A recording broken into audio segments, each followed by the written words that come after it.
जब कोनो महिला कलाकार आ जाली तो माइयो बहनी लोग ताकेला देखे जा लड़किया के तर गावे ले वो लोग कहीं से देखते हुई लोग तो गीत भी वैसा न हो पाई, लेकिन गाना बजाना बड़ा दूर चल गए। बारे हमरे बाबू स्वर्गीय रक्षा दादा हमरे बड़का बाबू गावे वो जमाना रहा, आज का जमाना बा कचकवन को छील दे ढील दे ये शुरू कैले हूँ।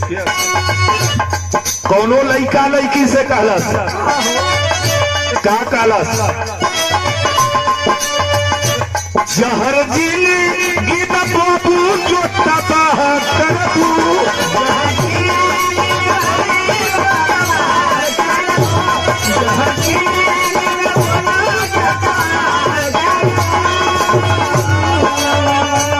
मरद तीन प्रकार का होला। एगो मरद वो होला कि कह दे मधुपुर चौराहे पर मिलब तब मिली उ पानीदार मरद होला। एगो मरद है कह दे मधुपुर मिलब सर चल जाई मझवलिया वो मर्दे है। एगो मरद वो होला न कहबे करी न सारे मिलबे करी झंझटिए साहब। मेहररुओ तीने प्रकार का होली। अभी न बताई कौन कौन। मीनाक्षी तो पानीदार मेहरारू में है, इनका पानी एकदम चढ़ल रहला हर घरे।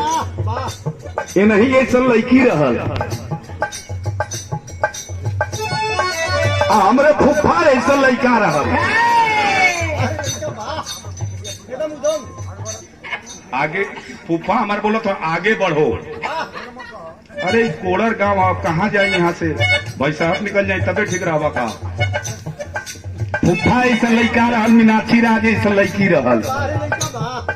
मल्ला फुफा हमार मीनाक्षी राज से कहत हूँ कैसे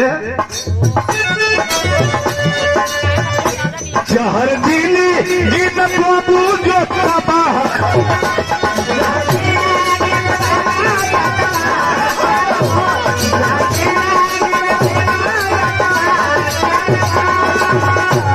अरे वाह देखला ये हमरे फुफा का जवानी है। शहर दिली गीत बाबू जो तबाह करबू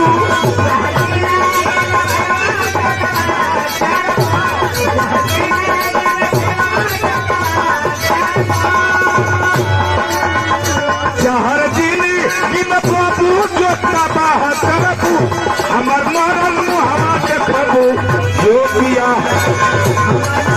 मुहावा देखबू।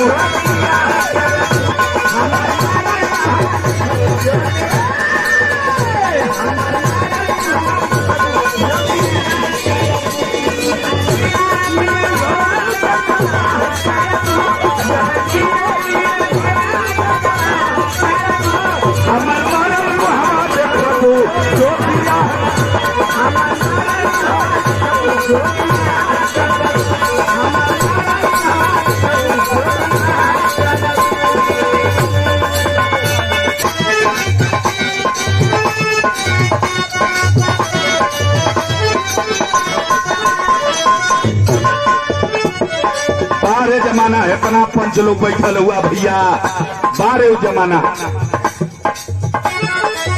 हमरे बाबू गावे कैसे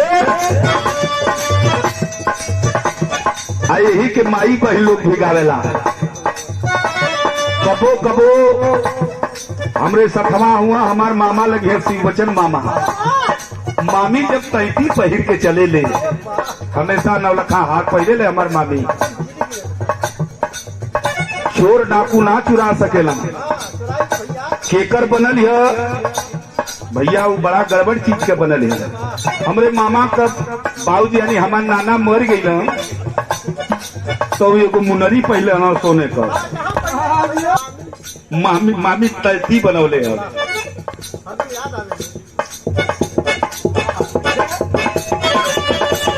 रेलिया से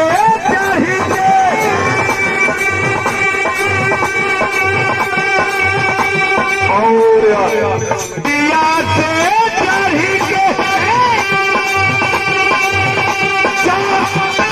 दिया से उतरी प्यार गुलावर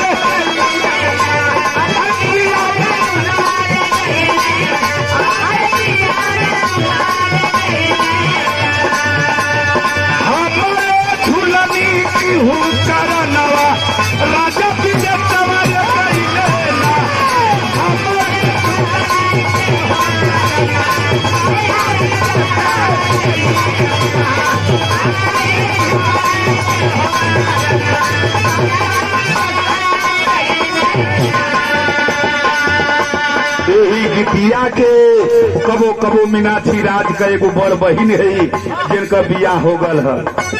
तो एक बार पीड़िया में वो नाचत रही या गावत रही। का गावत रही मास्टर? मेलिया ना पारी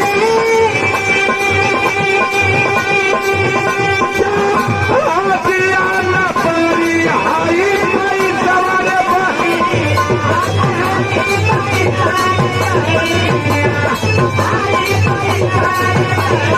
हाई भाई सवारे पारी ना राजा के देश विदेश घुमावत हाई रुपया रे पारी ना